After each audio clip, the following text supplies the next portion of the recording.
Alright, now once again for the truly fun part. Haha! You know, I should tilt that up, but I'm not going to. I'm going to do that. So, let us... Oh, oh yeah, these are regular screws. Oh, thinking. Let's get to removing screws, shall we?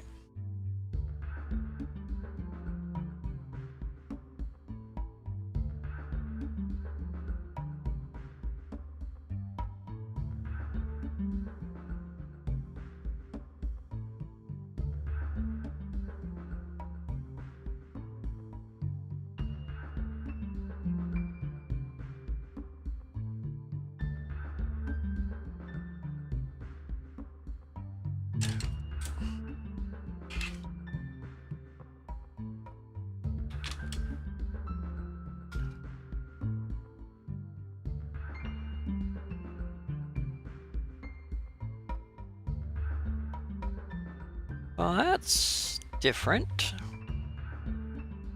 Apparently, even without being used, my keyboard is pissing garbage all over my new membrane after I had cleaned it. That's, ugh, gross.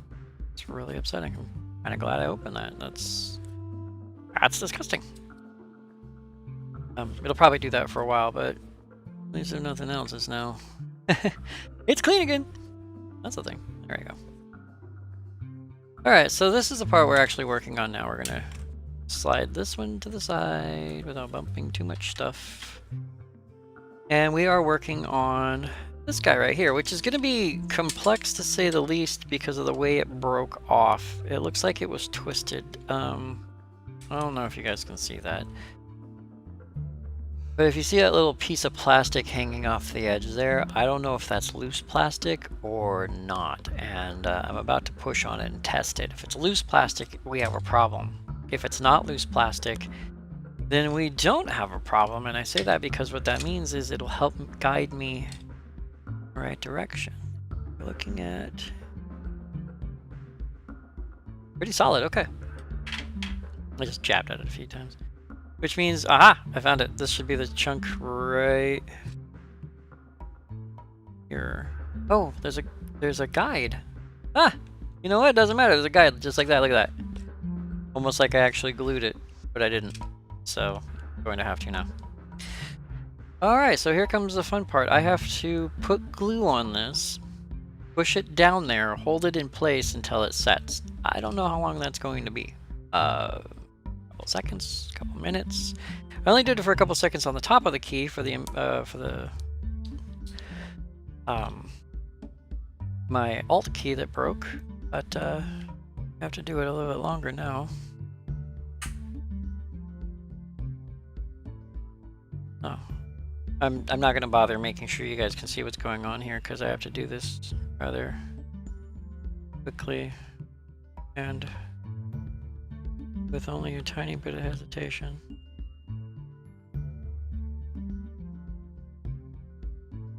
Do not glue it to your hand.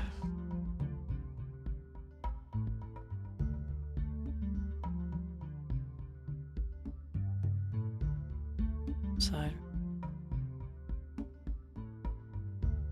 Down. Backward. It's starting to get tacky, I can feel it. Actually, I can't feel which way it goes in. It was the other way. Okay. It was starting to get tacky. I didn't really have time to wait. I think I did get some of it on my fingers. And hopefully I didn't get any of it on the rails, because if I got it on the rails, that key's not going anywhere. So I'm just going to hold it here for however long it takes. I don't know if this is a permanent fix. I don't know how long it will hold. I probably am not going to be using this key very much, simply because this is going to be mostly a cosmetic fix. The key should work. I mean, it does have its rubber pad. It is in the right positioning and angle, which is great. I love these little grooves. They help. But if you smack on this key too many times, there's a chance that this key will come loose again. Speaking of which, I think it is still loose. Yeah, it is. Yeah, I didn't position properly at all that time.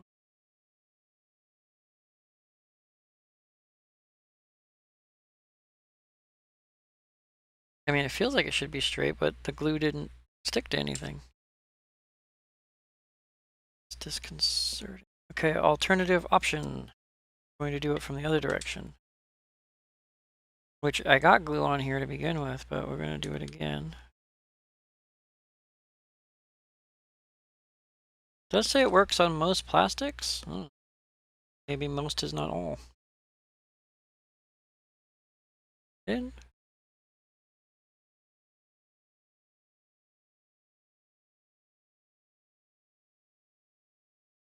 I think the way it came off actually is it twisted in such a way as that won't clap back on like it's supposed to. I'm going to pull this out of the shot for a minute. Alright guys, sorry that was out of shot for so long. Probably cut most of that out because it was mostly just me fiddling with this thing. So it is curing right now. You cannot see it. There's no way I can get you to see it. You'd have to have real eyeballs to see it. Even this camera's not going to see, but you might see a little wet spot there. Where that wet spot is on the inside is where that little lip of plastic was. And that lip of plastic actually did help because the way the key broke off is it twisted and then snapped. For whatever reason, that twist and snap created a piece of plastic that could only go back in if you twisted it back the other way as you inserted it. So it took me a couple of minutes to try to figure out how that worked. Once I got it inserted, it actually held itself in place really, really well without the glue, which I thought was awesome. However, keys don't stay straight all the time. So because of that, I did put some super glue in that area. I also got a little bit in the groove there, which I'm hoping that won't solidify. If it does, I could probably break it loose, but yeah, it's a little tacky.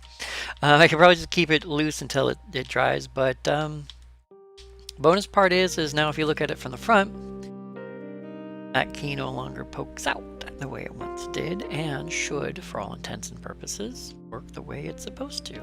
Minus the fact that it's a little tacky right now, which there's super glue on it, of course it's going to be. So I gotta keep this thing kind of moving for a minute. So I'm gonna do that for the next couple hours, maybe. I don't know how long this stuff takes to set. And then we'll get back to putting it all back together. Alright. So it's been about 3 minutes. I think that's long enough for glue to cure, right? Yeah, that's long enough. So now it's time to do everything that we just did in reverse. And if I were a clever fellow, I would just take the old video footage and play it in reverse. I don't know if I'm a clever fellow or not. We'll have to find out.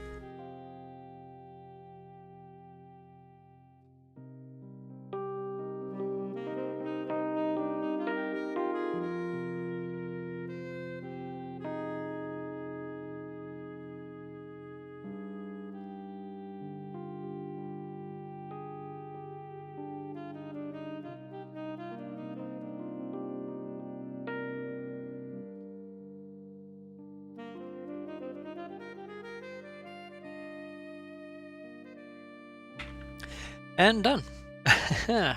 Fun times. All right. And there is our Amiga 500 keyboard with all the keys intact. And I'm not touching that one until it actually cures because I know that if I tap that key after putting all the screws back in, it's going to pop that seal and pop right back up. Not touching it, not doing it. Let's go ahead and get this thing back together.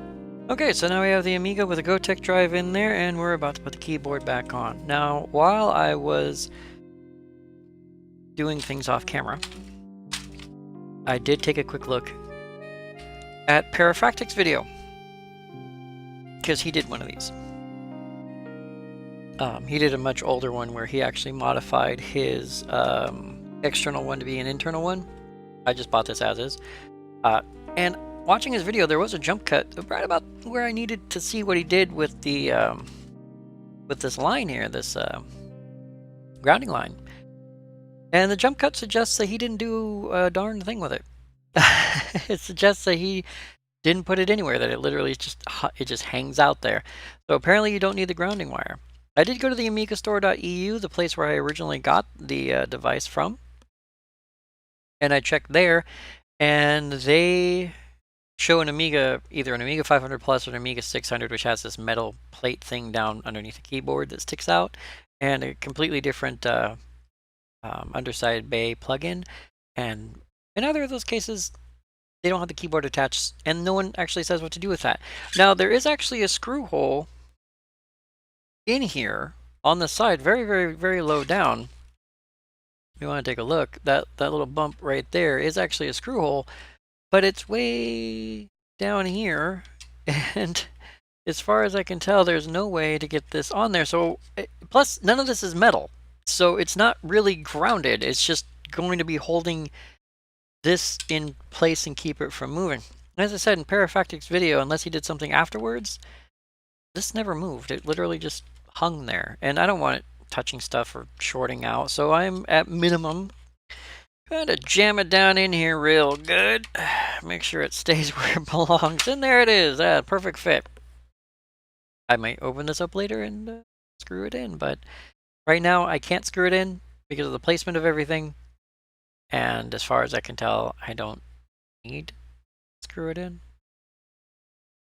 Hard to say. I mean, it is a grounding wire, I know that much, but what it grounds, I don't know. I could ground to the shield. That's actually in there pretty good. I'm not going to move it. I could ground to the shield, but again, Parafactic showed that his worked without it. So I have to assume mine will work without it as well. I could ask, but then I'd have to wait for a response, and I'm in a hurry. Oh. Gotta come in sideways because of the LEDs. There you go. I'm like, why isn't this going on the way it came off? Probably because you changed everything. Now, there are some things about this that'll make the fit a little tight. I'm trying to get this corner on over here, which it goes on, but then it doesn't want to go down. So I have to do a little bit of alteration on this side, which you may or may not be able to see at your angle. I'm going to help you out a little bit. So that goes over the lip just fine, but I got these two buttons here that just don't want to go over. And I need them to if this is going to fit properly.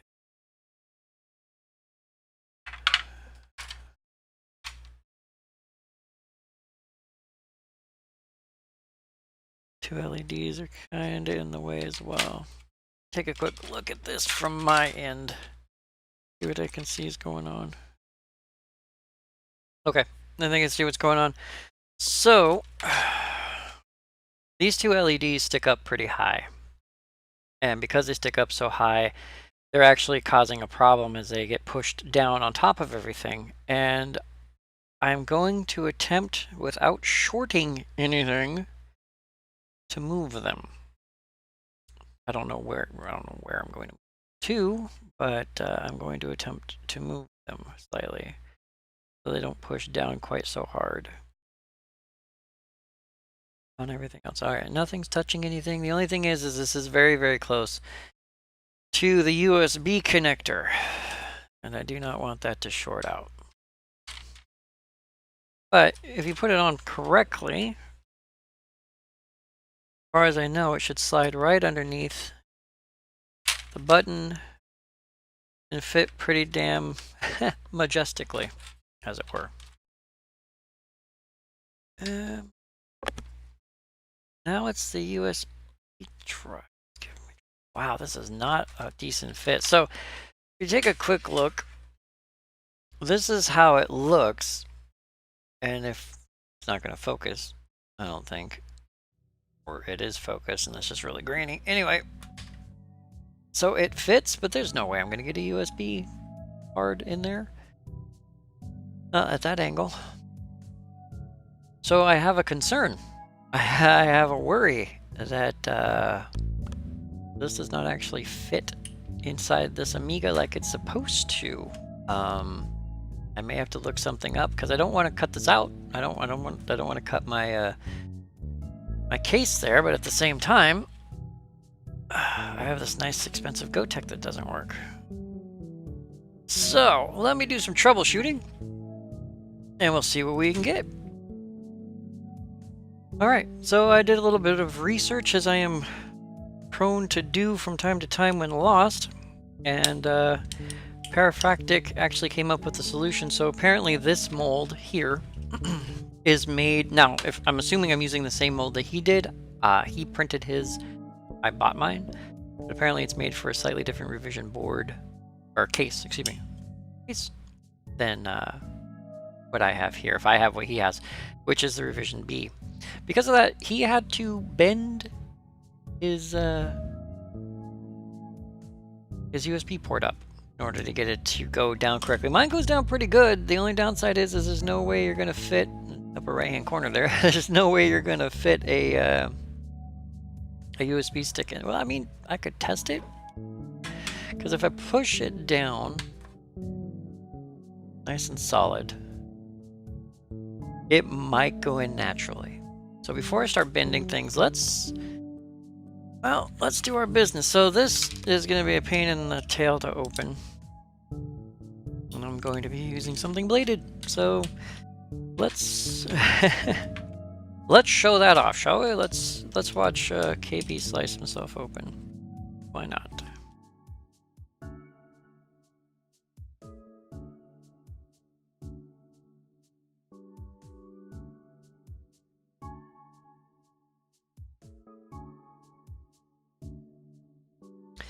There's my tiny 64 gigabyte USB stick. And there's a pair of scissors hanging out here that I don't need.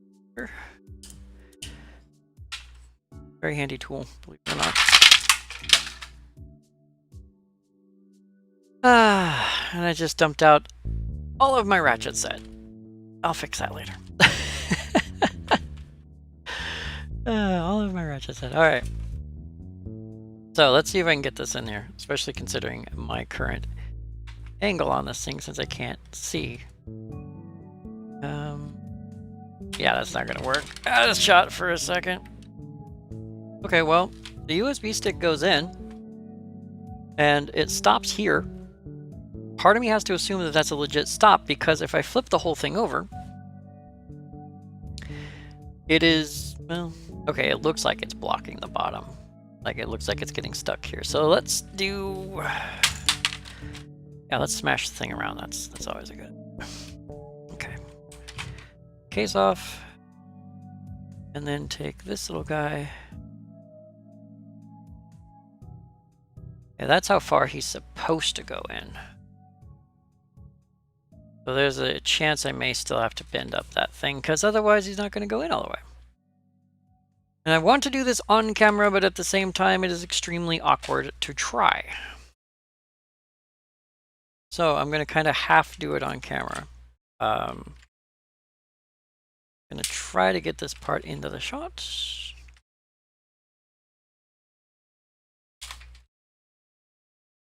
Yeah, that's not going to go in there at all like that. So the USB stick has to go in second no matter what else I do.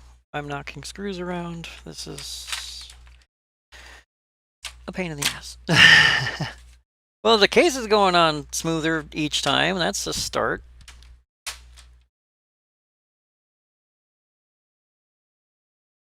But yeah, the USB stick goes in, but not fully. I don't think.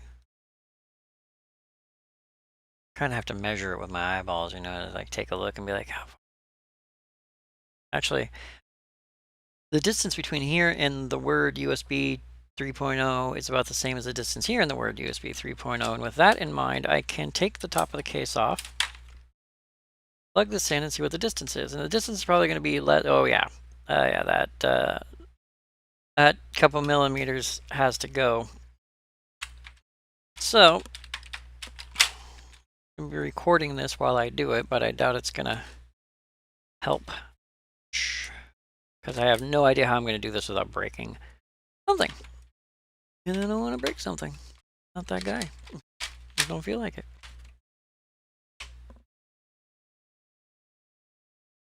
Well, actually raises a valid point. I don't need to keep the case on to do this. I can take a quick look and see if I can bend this depending on oh, it is not soldered on the front, is it? Oh, it's not. I might be able to get away with bending the solder joints. Yeah, those are words that you should probably never say out loud to anybody, at least not to an electrician. I can get away with bending the solder joints. Okay. So I'm just gonna be very, very gentle. And if I hear a crack or a pop, very upset. That means I broke a solder joint.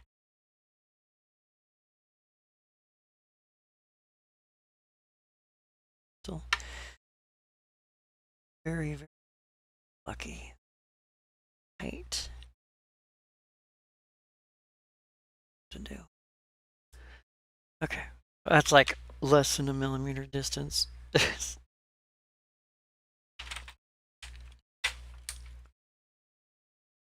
Alright, I still gotta fight getting the case on the plasticky bits and the... Yeah, like this little guy here keeps bending his way over that way. I don't... That. Okay, now that I've done that, nothing wants to go back together. Oh. Did I do what I think I did? You guys are gonna love this. I bent it so far with my 1 millimeter bend that it's now too high up. You can barely even see it, but yeah, now it's too high up to fit. So we're gonna have to come back. A teeny tiny bit. That is a tight fit, but I don't think it fixes my actual issue here, which is a snug fit for my USB stick. It does not.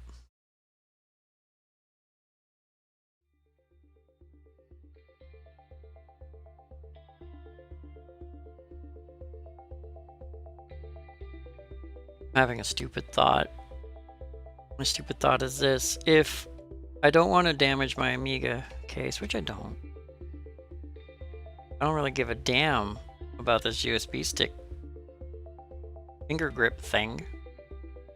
So there's no reason why I can't just slice that off.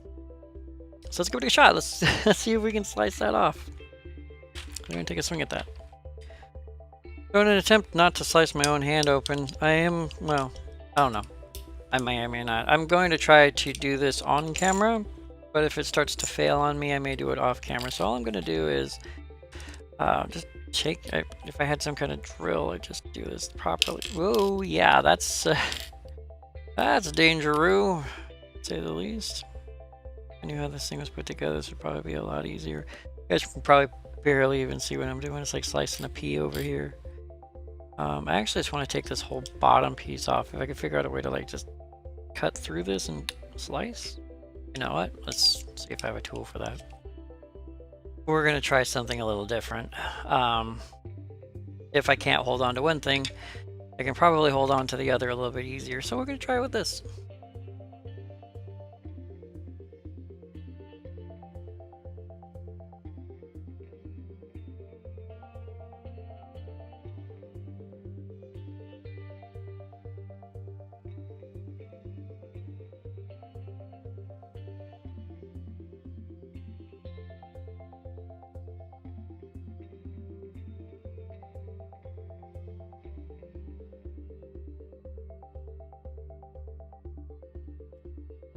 All right, let's take a look, see if my initial cut has worked. Oh, look at that. Damn near a perfect fit. Now, space. Okay, so we are still a little bit off, I think. Tiniest of bits off, but not very much. So I was able to slice that off, not in a straight line, as you can see. It is a little bit crooked. I haven't really damaged the components to scratch the crap out of the metal, but who cares? I think I might take, I want to say an emery board, but that's a lot of distance to go with an emery board. But I think I might take an emery board and clean that up a little bit, because I don't think sawing it the same way I did before is going to be very intuitive. But we'll take a quick swing at it, see what we can do, and continue from there.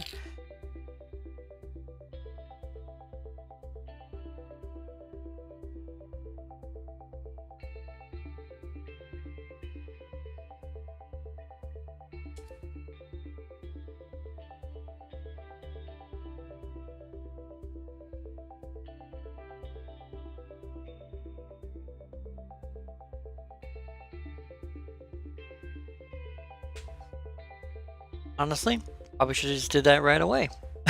Because that is some soft plastic, and I probably didn't need the hacksaw. But hey, you know what's wrong with a little bit of overkill? So here we go, we're going to go ahead and try to insert this one last time, see if we can get it all the way in. And a 1, and a 2, there we go. That's a nice clean fit, and ooh, we got room to spare. So, nice little clean job right there, slicing that up. And I want to go ahead and let you guys know that, believe it or not, that is the first time in history I have ever, I guess you can say, destroyed, damaged, altered? Altered. I'll take altered. Altered is a good word. Altered a device that I have purchased. Ever. And that doesn't include the Amiga. The Amiga, I'm just replacing parts, and that's it. This is an actual alteration. I've taken something that was molded plastic from the shop, from the store, and I have changed that mold to fit my needs. So this is groundbreaking for me. This is the first time in history I have ever done anything of this nature. And I am, A, very proud of myself, and B, elated because I have broken the mold now. I've broken that seal. It's time. The avalanche comes. But before that avalanche comes, we have to put this back together, because now, without damaging this, I've been able to put it together. It fits. I got to get that out of shot. Sorry, got to get that green LED back in line. But other than that, it should be working pretty darn spiffy. Let's get that green LED where I want it without touching anything inappropriate.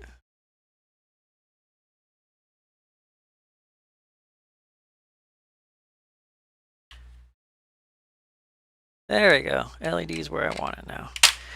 And case will screw in nice and clean. It's a little tight fit, but I like it. And with that, we will screw the case back in.